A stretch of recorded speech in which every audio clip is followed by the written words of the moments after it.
Good morning, good afternoon, or good evening, whatever time it is for you. I'm Cyclo, and it's time for more Let's Play Train Simulator Classic.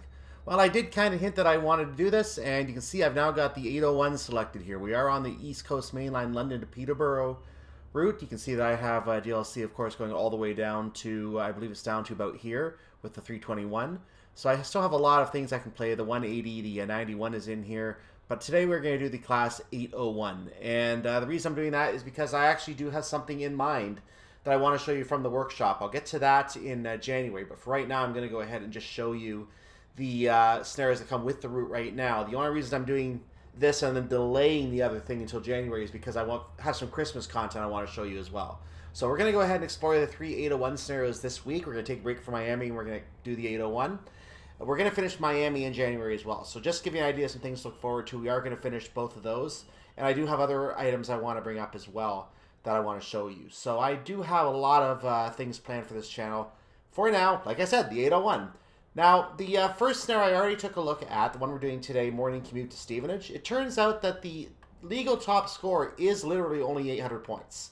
As you can see, though, there are people that that have achieved that because they know how to hack the game, and I also know how to hack the game. So I'm going to show you the scenario as it in the way that it would be properly designed so that you can get 1,000 points on it, because basically it's a top score situation. Now, the only thing I've edited is the amount of points that you score on each stop. Keep that in mind. I'm going to be getting 250 points per stop instead of 200 points per stop.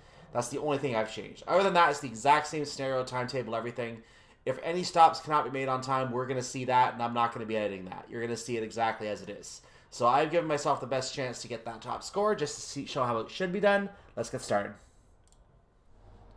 Before we get started, we're just going to do a very brief tour. We're going to do more of a tour when the time comes to use the 801 from Armstrong Powerhouse. And also, there's also a bug with the train where if you push it beyond the maximum brake into an emergency brake, I can't seem to get rid of the beeping. So I'm going to have to figure that out later because I don't know how you're supposed to get rid of that. I don't know if there's a plunge I have to lift or something. Haven't found it, so I honestly don't know. But let's just show a quick set of some of the controls. There's a master key on this unit, so if you push Z, you can see that thing rotating over here on the left. That's our master key that has to be in. Reverser, that beep you can deal with because the sunflower does clear with that. If you happen to accidentally turn the master key off and back on, you're going to have to redo the test, so that will be a thing as well. The combined throttle brake handle is not that. I'll keep it neutral for a second. It's this guy, so that's brakes. This is throttle up. So if you're going down to add throttle, you're going up to slow the train down. So that's how that works. Let's turn the master key off for a second as you can hear a train going by.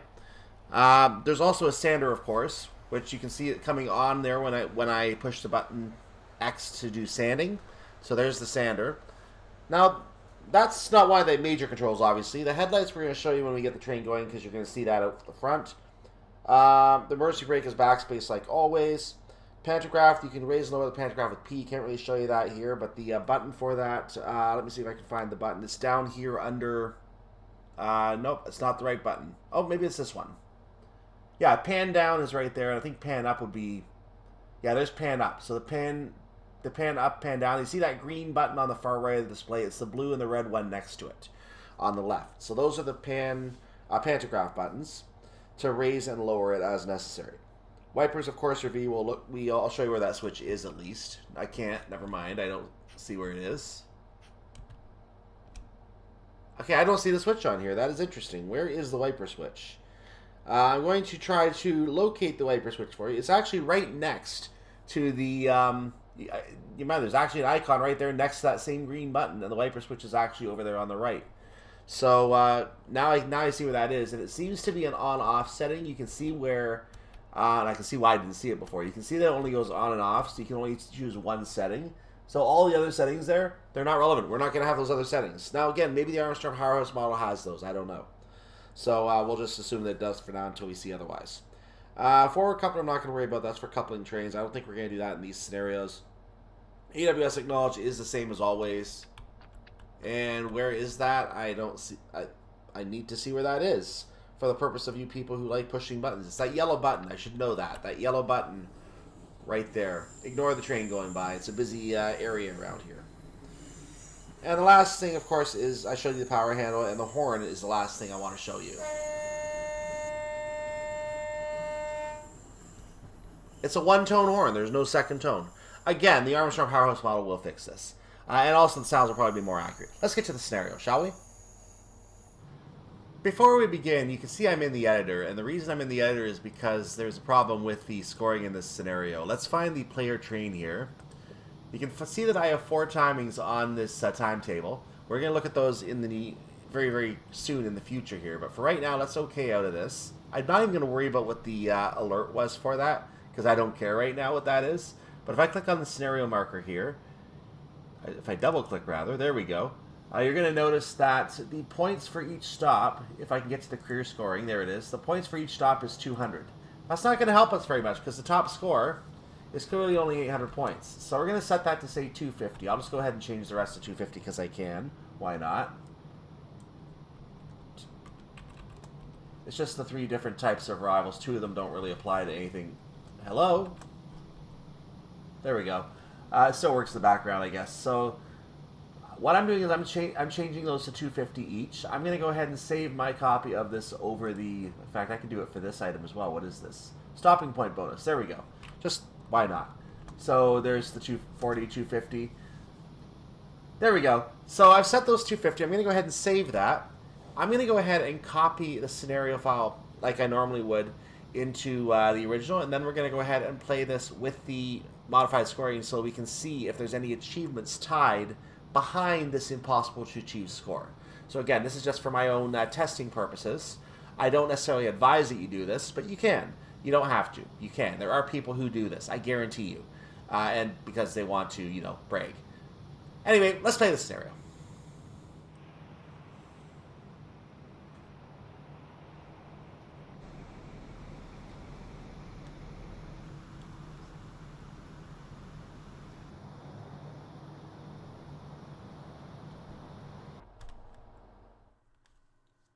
Good morning, driver. Following a delay whilst preparing the train, you are now running slightly late. You will need to proceed to King's Cross as quickly as possible due to your departure time of 5:50. Yes, as quickly as possible, ladies and gentlemen. So we're going to go as quickly as possible. Let's just move the reverser up. Let's put the throttle on and take... Actually, the brakes need to come off as we do that. We'll bring the HUD up so you can see what we're doing. That'd be helpful. And we are now having movement. Let's get ourselves up to 10 quickly because there is a timing element to this scenario, and we need to accompany that timing element, or accomplish that timing element. And I'll show you where we're starting. We're starting here. We are at Bounds Green Depot, line number 3. So I think we went to line number 4 or something like that to finish the previous scenario. I might be wrong. It might have been a little further over, but I think it was line number 4 we came in on previously. So we're starting this one at line number 3. You see there's several 801s at the station, so this is clearly at a point where I guess we're testing the 801s out to see how they work in a service, or maybe they're already just starting to get in service and it's around the time where the 365s were still heavily in service. I don't know the specific details about the history behind the scenario setup. All I can tell you is what I'm seeing, and it's a time when the 801s and the 365s were still both on the route. So that's as much as I can tell you about that.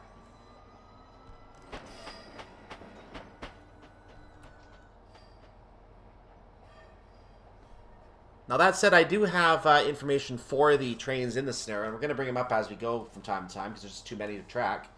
But what I can tell you is that the scenario takes place on the date of July 15th of 2017. And it is 5:35 in the morning as the scenario started. 5:30 coming up on 5:38 now. So we are definitively doing an early morning shift here.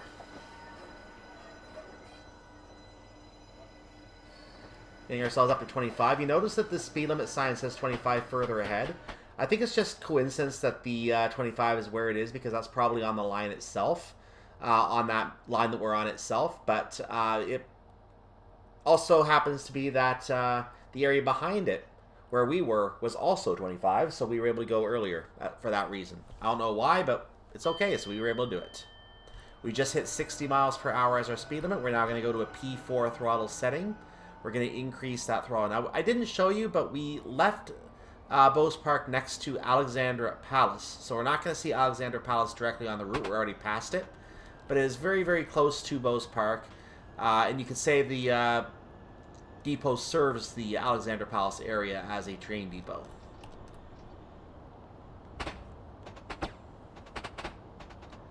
So we're going to attempt to maintain somewhere between 59 and 60 for a little while here. This is Hornsey.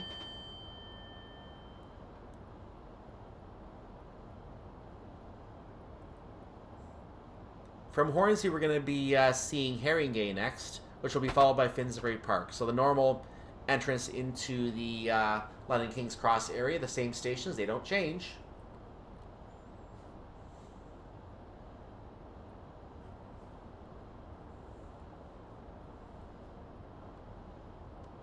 Now, I can tell you from a previous look at this, when I took my first look at it earlier today, in fact, as I'm recording this, I actually found that the timings in this, or the points in this scenario were not enough to get a top score in the scenario. That was a Haringey, by the way.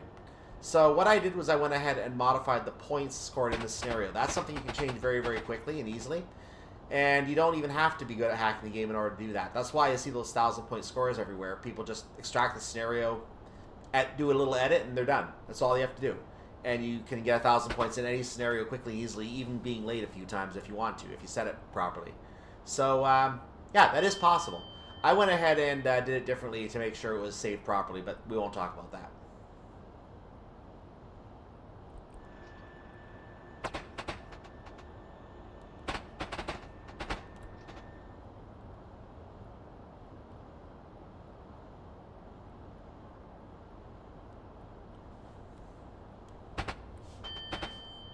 So you can see our speed limit is dropping as we come to Finsbury Park. Our speed limit is dropping to a 40 up ahead.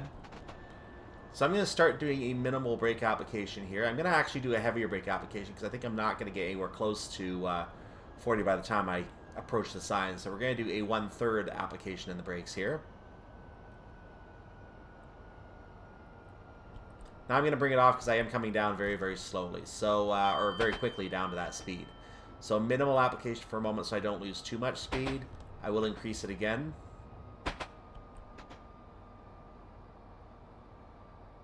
We should be good now. And indeed, I'm going to go ahead and release the brakes now. We're going now at 40 miles per hour, our current speed limit. There is going to be a 60 up ahead again, but I think we're on the 40 because we are taking the junction. I think we also hit 65 along this part of the journey. There are parts of the lines that are 65 here, but they do get dropped to a 60 again, as you see up ahead, the 60 sign. In fact, there is a 65 right now, so we're going to go ahead and increase the speed a little bit. Notice our ETA for the checkpoint is 8:44 at 56. Boy, they don't give us a lot of leeway on that one, do they? Okay, we're coming to a downhill, so I'm going to go ahead and just maintain an idle throttle at this time. I should be good for the first timing at this stage. So I am not at all concerned at this point. You'll notice there is a little bit of lag here and there. Again, nothing I can do about that. I know I've talked about that a lot. Until DTG makes core improvements to the game to improve how the game handles loading graphics, especially on these more intensive routes that we've been seeing lately, like Long Island Railroad, I'm looking at you. Until we see that, it's really going to be a case where I have to play at a lower quality setting than I would really like to. I want to play on a high quality setting, I just can't do it on the current setup. There's no way. My train is not going to slow down in time, is it? No, it is not. Yes, it is. I am down in time. Let's take the... Oh. I didn't think I was going to make that in time. My goodness, I did make it. Good planning there, in a way. Bad planning, but it worked out. So yeah, until changes are made to how the game operates, as we come by a yellow signal, single yellow, so we can expect possibly a red signal up ahead. But I think that's a shunt signal. Now we're being told once arrived at King's Cross, release the doors to allow passengers to board before changing ends for the journey north. I got my full 250 again. On the original version, that's a 200. So 800 is the top score originally. I have a 15 up ahead. I didn't. Again, I'm going to be a victim of bad planning here. But I made it again. I made it again. That's not how you're supposed to do this, ladies and gentlemen, just so you are aware. And I actually had a full minute there, given the way I was driving that, so that's interesting. There is a little bit of leeway there for a little bit of slower driving. That's actually nice to see on these older scenarios. Now, zooming ahead, you can see that my shunt signal is on, telling me to go to platform 6. I'm going to stay at 12 miles per hour for right now while I'm still on the downhill. Eventually, I'm going to coast and start losing speed when I come completely off the hill. The front of the train is no longer on the hill. That might be a 4 I'm going to, actually. No, it's a 6. I think I misread it for a second as it went by. So as I come completely off the hill, I will start slowing down. I'm going to apply a little brake to make sure I don't trigger an emergency brake stopper at the front of the platform. I'm a little concerned because I have seen that before. I think it was on Suburban Glasgow. One of them tripped me as I was coming up on a red signal, even though I was actually stopping at the station. Yeah, that was annoying. That was super annoying.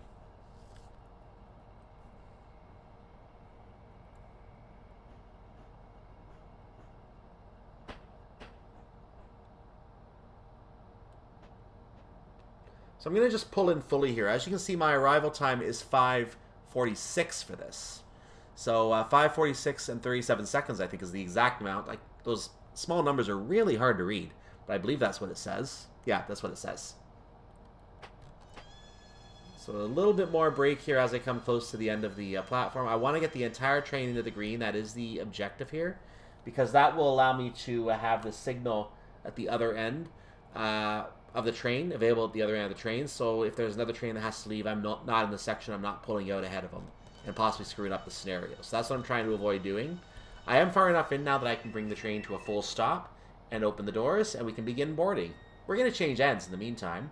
So let's make sure this is down in a neutral setting. I'm going to go ahead, what the heck, we'll turn the master key off on this one. So that should be off, and now I can no longer change that, as you can see. I'm going to turn the headlights off as well. Did the headlights go off? Oh, I might not turn them on. Whoops. So on the other side, we have a red signal, so good thing I pulled all the way in because we can't leave yet. That would have been very bad if we stayed out there. We're going to turn the headlights on this side. Master key is not up. So we're going to turn the master key on again just because we're being appropriate. On, I said. Thank you. There we go.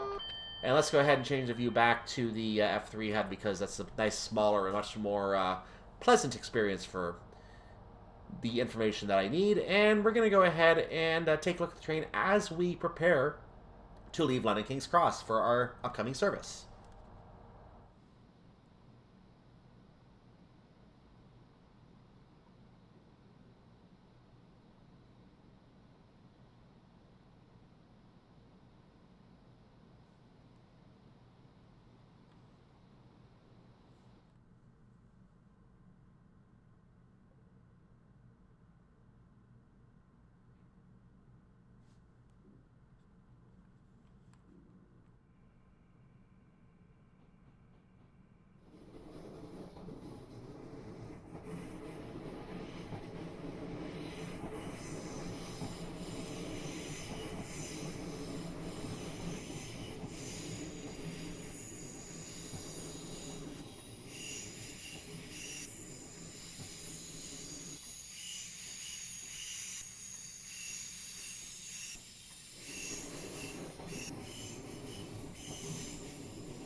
Back in the cab of the Class 801 by Hitachi. Yes, you just saw that right.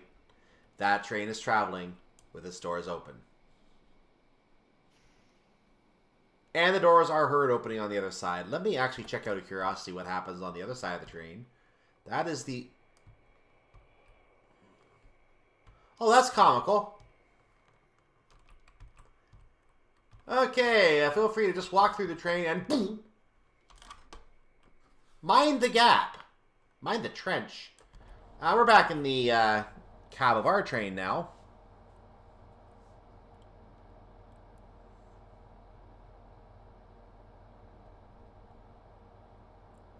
We're just waiting for our permission to leave. We do have our green signal. We only have one stop today. And when I first saw the itinerary, I thought we had another stop. But on closer inspection, it's actually a go via. So our only stop today is going to be Stevenage. So we're leaving right now. Leaving London King's Cross. Our waypoint is Potter's Bar. Our only stop today is Stevenage Station.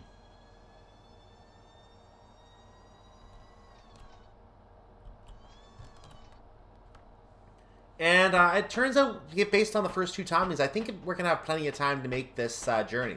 So I'm not too concerned now about timings. I might actually stay a few miles under the speed limit just to make sure that we don't speed and break our requirement to stay at the speed limit. The exception to this will be in this 15 section. I'm going to go ahead and try to stay as close to 15 as I can. So when I hit 14, I'm going to bring it back up to 15. And the reason for that is because when you're going 15, 14 miles per hour, that's a huge amount of time lost compared to if you're going 124 and 125. Know what I'm saying? The amount of difference is definitely negligible at the higher speed the higher the speed is, it's more negligible. At the lower speed, it is a long gap by comparison. So we're going to make sure we stay close to the speed limit down at 15, even at 45. But once we start getting up to 65 up ahead, I'm not too concerned. I'm not too concerned at all at that point. We can probably go about 62, 63 there. By the time we get to the 80, we can go about 77, 76. So the higher the speed gets, the more room I'm going to give myself.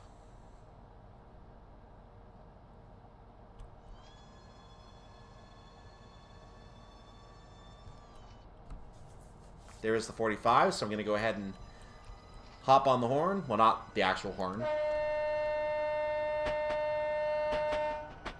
Well, that's lovely. That sounds like a goal horn more than a train horn. Granted, train horns in North America are goal horns. That does include Canada, by the way. This is I didn't bring it up, but this was an empty stock service. I didn't have it up in time. That is a coaching stock that was following us to King's Cross. Getting ready for its own service that we're not going to see because it's going to be behind us, and we don't care about what's behind us. So now I'm going to go ahead and just keep this speed going back up because we are getting close to the 65. There it is. We can speed up now, and I'm not too concerned about going the speed limit anymore. Under it is just fine. As long as we get to it fairly quickly. Then we're fine.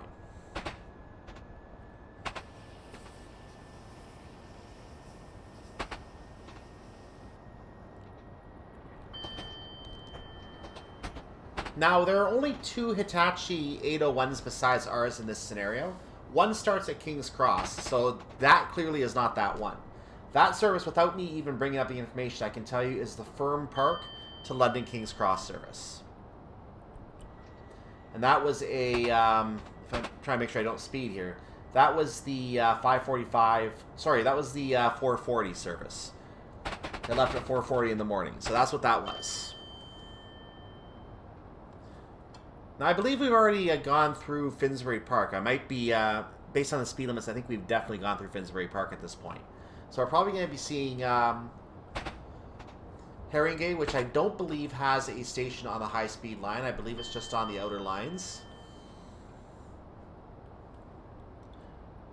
But Hornsey rather, does have stations on the high-speed lines.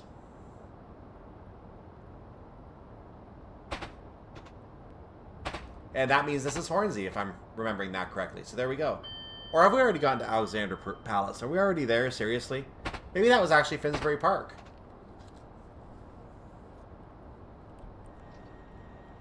Actually, I think that was Finsbury Park, based on the time. We can go 90 now, by the way. And I think I missed an 80, so I actually did lose some time here. This is a little concerning. Especially because my ETA shows me coming in a little slower than I want to be right now. I should be bringing this back to 8 o'clock already.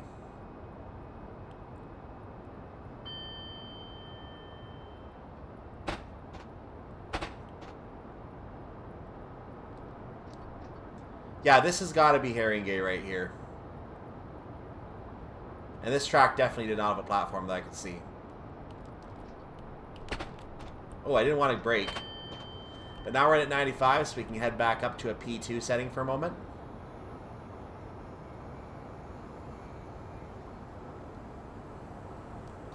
Now, this route being one of the first routes that was released with achievements, there are, of course, achievements that you can get on this train. One of the most interesting ones is driving the train, I think, for 801 miles or something like that. I don't know the exact number, but I think it was something like 801 miles because, you know, it's an 801. Why not, right? That was an East Coast 91, by the way, high speed. That was an East Coast... Sorry, I take that back. I'm phrasing that incorrectly. That was the high-speed train East Coast. So an East Coast model high-speed train.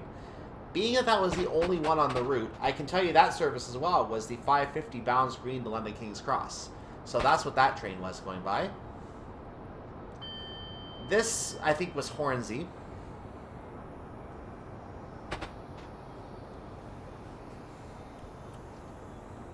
Potter's Bar is the 12.71 mile location, so based on that, here's a train, by the way. I didn't get it up in time. Darn it! I don't know what that one is. Let's make sure we don't speed here as we get to the 100. So 12.71 is the Potter's Bar marker. We're about 7 miles away from the station. So based on that, that was definitely Hornsey that we just went through. And that means that Alexandra Palace is the next station. We actually just went through a tunnel as well. Actually, I said that wrong. Alexandra Palace was the last station because that was the Wood Green tunnel we just went through. So, yeah, things go by fast at these speeds. It's easy to miss something, and it happens. We can go 100 now. That means that this station is most definitely New Southgate. We're going to see the Barnet Tunnel right after that if I'm in the right location.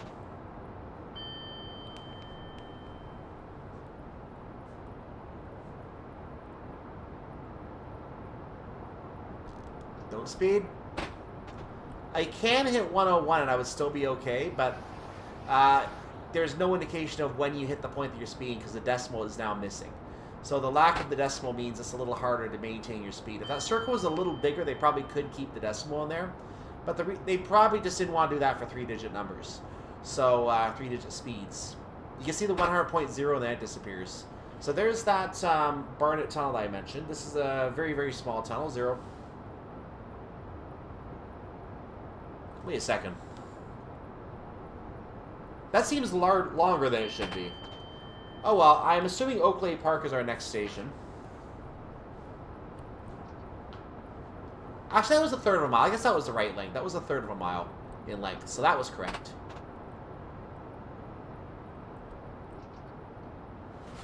So yeah, this is Oakley Park. The next station is going to be New Barnet.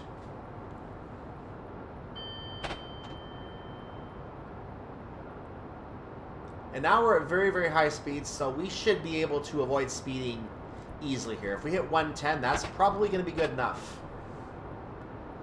And we're already making up time because we're at 8 o'clock and 54 seconds now.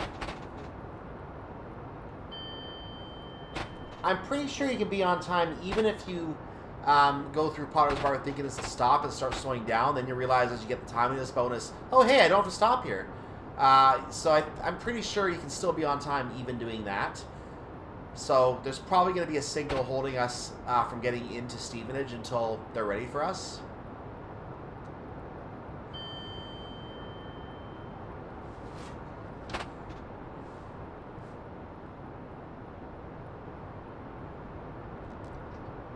Tunnel coming up, by the way. This would be the Hadley Wood South Tunnel, which means the next station naturally is going to be Hadley Wood.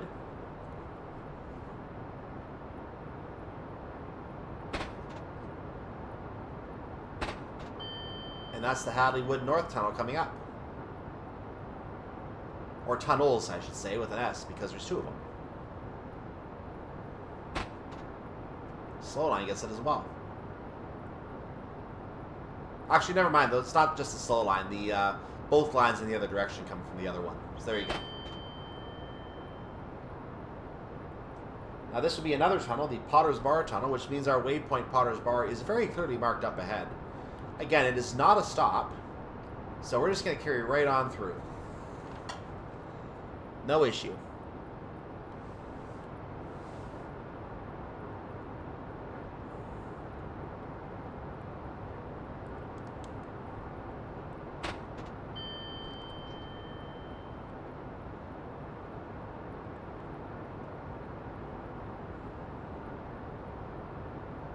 So now we're about the halfway point of our journey.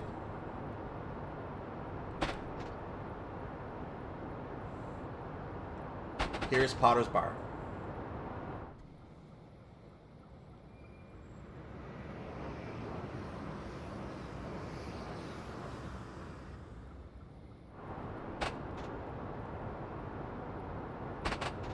So continuing our journey to Stevenage, the next station we're going to see, if my memory serves me correctly, I think... Oh, nope, it's Brookman's Park. I was about to say the wrong station name. So Brookman's Park is our next station that we will see. Compared to the one we just went through, it is only about a mile and a half or so away, maybe almost 2 miles away. So quick peek at the map at Stevenage, to show you what's going on up there before I get too confused here. That was Stevenage, okay. You can see there are trains in the stations. I have to go to platform 3. There's nothing in platform 3. So unless something is leaving coming in our direction, we could be clear going into Stevenage. But, again, something could need that line, so maybe not. This is Brookman's Park.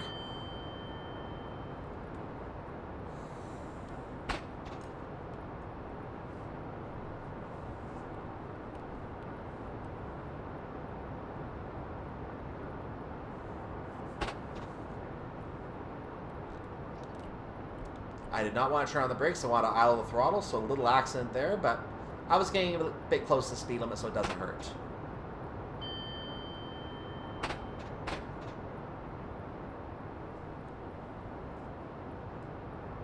Our current ETA continues to shrink as we come through Welwyn North, I believe this is. Hatfield, I believe, is our next station after this. Oh, sorry, that was Welham Green. Welwyn North is a much different station. I know exactly where that is. I just gave you the wrong name. Welham Green and Hatfield is definitely the next station. That much I can tell you.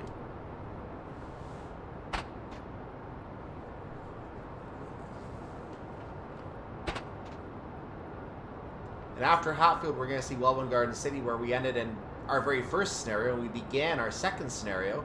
The second one gave us that Easter Extreme Challenge for the 1,000 points, which was a surprise to me, as you may recall. If you saw that scenario, it was my second video on this channel for that route, and I got greeted by that, so that was interesting.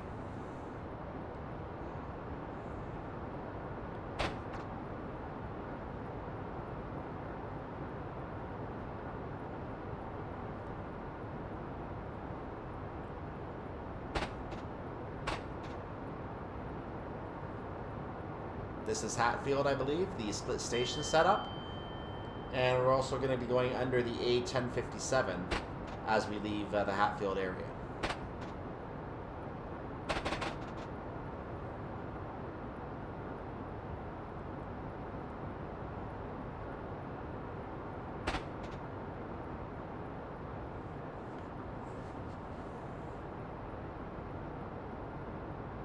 The A1057, if you're not familiar with that designation, is St. Albans Road, by the way.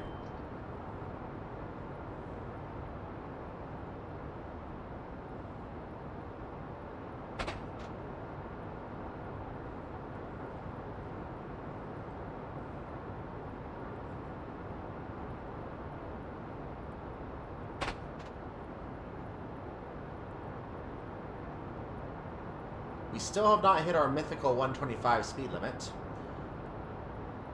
I know it exists. We have taken a 365 to 118 in that section, so I know it exists up ahead towards Peterborough. And beyond Peterborough, for that matter.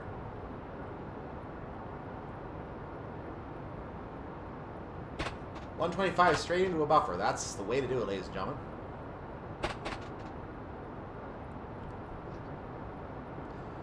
This should be Welwyn Garden City, I believe. So that is the 20.31 mile marker on the route. We are 7 miles away from our stop at Stevenage, which I can confirm is at the 27 mile marker, 27.56. So that means the tracks are going to narrow here. We're going to be down to 2 tracks at the moment. That's going to be the one that takes us to Welwyn North. And that's why I kind of had a bit of a moment of, oh, why did I say that when I said the other one was Welwyn North? Because Welwyn North is the one that only has 2 platforms. So we're going to be seeing that straight up ahead here. Now, I think there's a name to this viaduct. Do I have a name for this? No, I don't. No, I don't think there's any name for this viaduct, because I have the tunnels as my next waypoints. This is Walwyn North. Oh, no, I take that back. No, that was a viaduct. That viaduct back there was the, I think it was the Digswell or the Walwyn Viaduct, one of those names. The tunnel we just went through was the Walwyn South Tunnel. Now we're going to enter the Walwyn North Tunnel. And we're finally going to get our 125 up ahead. Beautiful.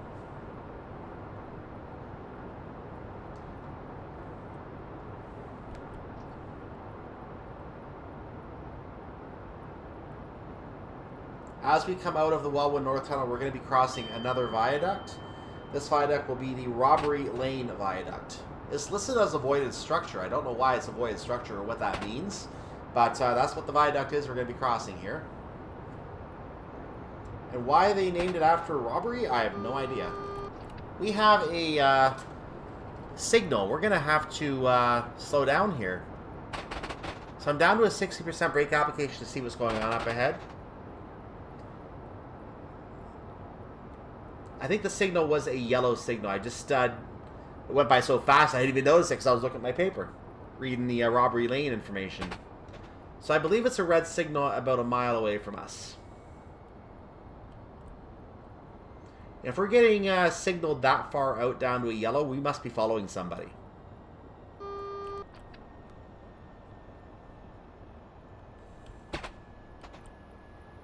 It just turned green. And there's a train coming right now that I didn't get the F6 key in time for. Since we have green, we can theoretically go at line speed, but because it just turned green as we reached it, I'm going to stay at caution. Because I don't necessarily trust this. Now, that said, our ETA is showing to be right before 811, so maybe we do need to increase the speed. I will increase just a little bit here. Now, the station we're going by, as we have slow lanes again, this station going by is, I believe, Nebworth. And Stevenage is the next station. We're getting signaled again, so I'm going to turn the throttle off. Double yellow, so I'm not panicked yet. I can stay at this speed for right now. If it's not clear, we're definitely following someone at this point. I don't know who at this point, but we're definitely following someone. I'm going to keep the map up for a moment so we can make sure to respond to the next yellow signal. But I'm going to start slowing down now because we are getting close to Stevenage. And we've gained a lot of time here in the last moment, which is kind of interesting. Shows you the problem with the ETA.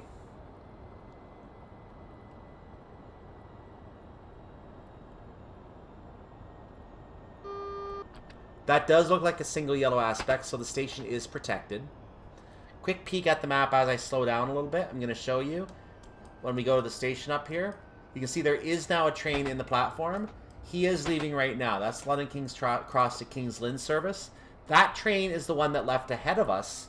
No, did a train leave ahead of us? No, I might be mistaken. I thought there was a train leaving ahead of us, but I'm probably wrong. I'm pretty sure it left ahead of us at some point before when we came in the station or something to that effect. But I didn't see it leaving, so maybe it was already moving a little further up the route and was just making some stops along the way. That's possible as well. So we're probably going to have our yellow up ahead as the train should be out of the station, but we have to drive under caution. Zooming in a little bit, you can see that we do seem to have a yellow now. So I'm going to keep right on going. We have lots of time, so I'm not concerned.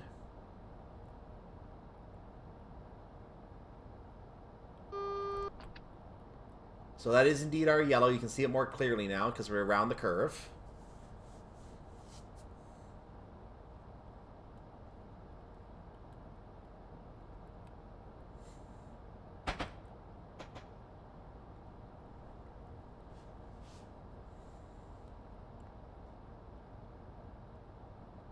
And I think that's some kind of power plant structure, like one of those silos you see blowing smoke in the air. I don't know exactly what they are called.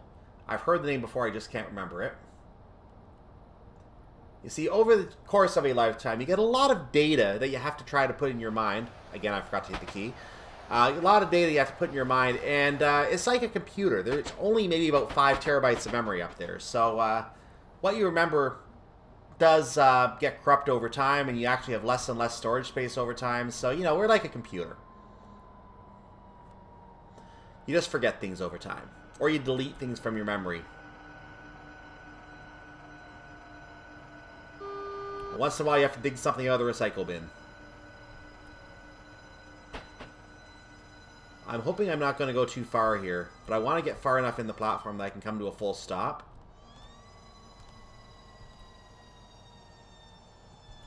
That's a little too far. We have a double yellow and a green to top that off. I want to stop slightly further back, but I will accept this. Arrival at Stevenage, and that's the end of the scenario. Let's look at our train. Yep, that counts as a slight miss. Not much I can do about that. So that's the end of the first scenario with the Class 801. We have two more scenarios. I'm going to do them in the order they appear in the manual, which is also alphabetical order, conveniently enough. The next scenario is going to be a scenario called Southbound to King's Cross. That is a 55-minute scenario. We're going to be starting at Peterborough for that one, so we're going to get to see the other end of the route with this as well. And then on the final scenario is the one called the 801 at 801. You kind of know what pack that's in immediately when you see that title. There's no denying what pack that's for. And that one starts at Potter's Bar. So we're actually going to start in the middle of the route. And it looks like it's more of a regular stopping service because it's a 50-minute scenario. Either that or there's a lot of things happening on the route that day that we have to plan for. So it's going to be very interesting to see what happens there. Hello! Well done, driver. You have managed to complete all of your tasks successfully this morning. You are now scheduled for a short break. That was a very short shift. Okay, so, yeah, let's look at the scoring screen. So, yes, this is not a scenario you can get 1,000 points on. I already discussed this. I'm just showing you how you would do the score at 1,000 points, and therefore proving that these scenarios can be fixed. That's an easy one, though. You can do that yourself. So that's something you can do yourself if you really want it that badly. A case, at some point I'm going to have to go back and finish some scenarios I didn't get 1,000 points on and modify that 780 ending. But I like that 780. I'm tempted not to do that because I like that 780 on the end of my score. I don't want to lose that. So I might have to keep that. We'll see. But in any case, that's the first scenario done. And we're going to have two more. So we're going to see what happens next time. I'm going to see if they are set up slightly better. I know that one of the scenarios does have an achievement on it, and that achievement requires you to get 850 points on that particular scenario, so it has to have enough points to do that if you're going to complete that achievement. But what I'm going to do is quickly check the next, check the achievements. By the way, you're not seeing an achievement that exists for driving the train. I think I had driven the train in the past at some point, so I never even saw it on this run. I think I just started the scenario one day for fun and then left it. Not knowing there was an achievement. But there is an achievement for driving the Class 801 EMU. And actually, I did get that today now that I'm looking at it. So I did get that earlier today. So I didn't even notice. But the other achievements involve scoring... let me just make sure I show you that correctly. The other achievements involve... 801 in the 801. I was right. 801 miles in the Class 801. The London to Peterborough route is not 801 miles, but the good news is you can use other DLC for that. We're going to be driving the 801 on some other routes as well, so we're going to get that no problem at some point. Putting in the time will give us 801 minutes of 801 driving. Somehow I only have credit for 2 right now. I don't know why that is. So, or 2 hours. 2 hours out of 13 hours apparently is what that is. Then the rush hour is for the 801 and 801 scenario. That's the 850 points. Then there's an EMU veteran for 2,100 points for all 3 scenarios. As you can see, I've taken an extra 200 points liberty on this scenario to help me towards that goal. If you want to see me do the rest of the scenarios, tune in next time. I'm Cycle. Make sure you like the video, subscribe to the channel. I'm only going to do the one video this time around. I'm going to do Friday and Saturday videos for the other 2 scenarios. I may replace the 801 with the Armstrong Powerhouse model in at least one of those scenarios. I may consider changing out 365s as well. I have not decided yet. So the only thing that will be left at that point would be an HST, which I'm not going to change out because I don't intend to use that EP quite yet. But I will be using it at some point. So, but we're going to change out a lot of the trains. I'm sure you heard the audio on that 365 coming in. It did not sound good at King's Cross, but sounded like it was broken. But we'll try to get some better sounds and some better flybys on at least one of these scenarios in the upcoming 2. After these scenarios, you're going to see some holiday content as well. So make sure you stay tuned for the holiday content. Not going to say where yet. Just in case I haven't said it yet, I want to keep it a surprise. I may have already spoiled it, though. I think I did talk about something connected to it. But in any case, I'll see you next time on Friday. If you are on my playlist and Friday has already passed, which would be a Friday in December, then the next video will be starting right behind this. Have a wonderful day, evening, or night, whatever it is for your part of the world, and stay tuned for that video next in 3, 2, 1.